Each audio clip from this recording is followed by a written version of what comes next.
Everyone procrastinates, but not everyone is a procrastinator. This is a quote by Joseph Ferrari, a psychology professor at DePaul University. Now today we're obviously talking about procrastination, and procrastination is the act of delaying or postponing something. Now apologies if I butcher this name, but Ushka Sorois, a professor of psychology at the University of Sheffield in England, and they define procrastination in this way: the voluntary, unnecessary delay of an important task, despite knowing you'll be worse off for doing so. Now, contrary to popular belief, procrastination has little to do with laziness. It is far more complicated than simply being a matter of time management.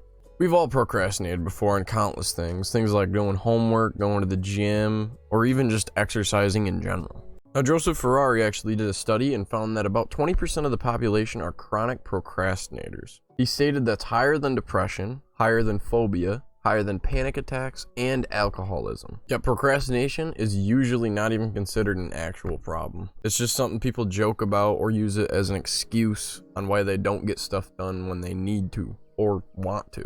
Now let's dive into why do we procrastinate. On its surface, procrastination is an irrational behavior outside of conditions such as ADD, ADHD, where functioning issues might interfere with task completion. Professor Sorois had a very powerful quote that I wanted to include. She said, "Why would someone put off something to the last minute, and then they're stressed out of their mind, and they end up doing a poor job or less than optimal on it, and then they feel bad about it afterwards?" And the reason this is it has to do with emotional self-regulation, in particular, an inability to manage negative moods around a certain task. Because think about it, we don't usually procrastinate on things that we want to do, things that are fun, things that we enjoy.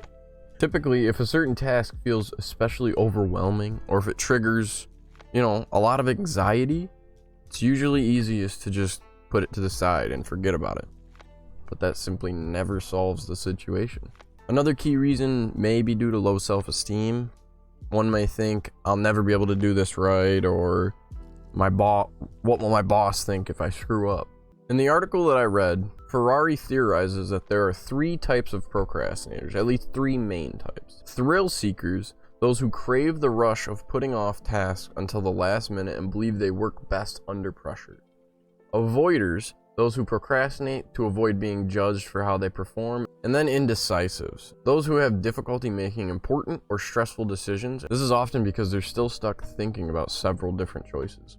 Now, procrastination can actually be very harmful to your mental health and also your physical. Experts say whatever type of procrastinator you are, pushing off tasks over and over again is a huge factor in poor mental and physical health.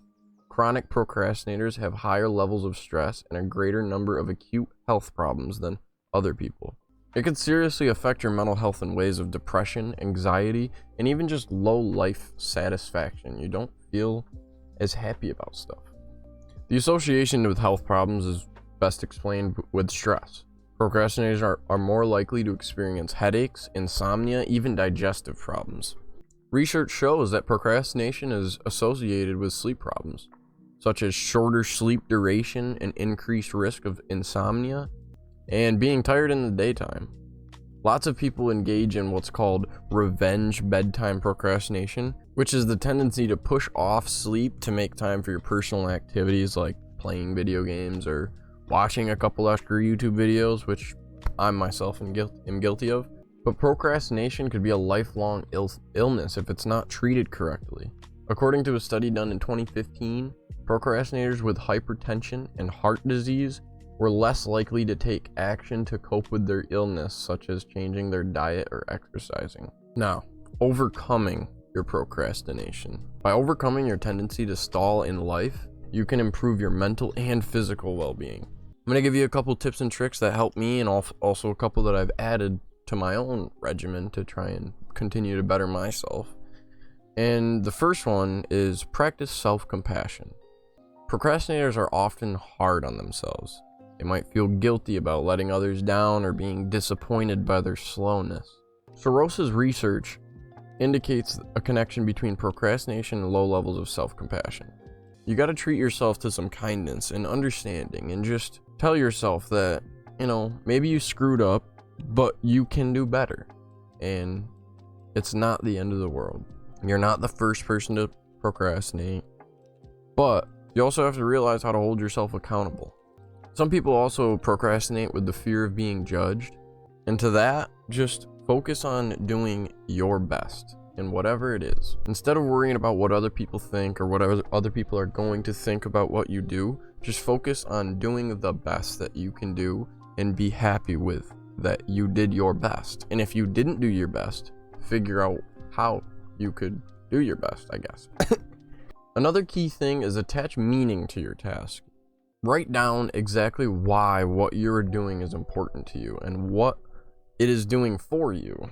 Think about how exactly completing that task will be valuable to your personal growth or just happiness in general. Doing that will make you feel more connected to the task and more motivated to complete it and less likely to procrastinate. Now, you must start small. Professor Ferrari uses the expression, "cannot see the forest for the trees." The problem of procrastinators is the opposite. All they see is the forest, and they become so overwhelmed by the size of the forest or the project that they are paralyzed into inactivity. Now, last but not least, for my tips at least, there's lots out there. Just simply do some research for yourself. But remember to reward yourself. Many parents and teachers use the pre-MAC principle. And this essentially means that something somebody wants to do becomes a reward for something that you don't want to do. So say, for example, watching TV. You want to watch TV, but you gotta clean the dishes. Maybe you should go to the gym. That you gotta complete this project. You gotta do something. So start doing that, or do it and complete it, and then reward yourself with watching some TV, or reward yourself with whatever it may be, and make sure that you tell yourself you can only reward yourself if you complete what you set out to complete. Maybe you can't complete 12 hours of work in one day to then reward yourself with TV. That's probably not a good idea. But if you set your mind to something and knowing that you're going to reward yourself at the end of it, you're probably going to be way more motivated and just feel way better about continuing to keep going. To wrap this up, procrastination is the biggest killer to your dreams, your passion, what you want to do, because you want to do it. You have a pretty good idea of what you should be doing to take the steps in what you want to do, if you know what you want to do. It's always important. You can procrastinate in finding out what you actually want to do, because that's another important part. And it's just life. Hold yourself accountable. And you can do better. Appreciate you guys for coming through. Have a good one.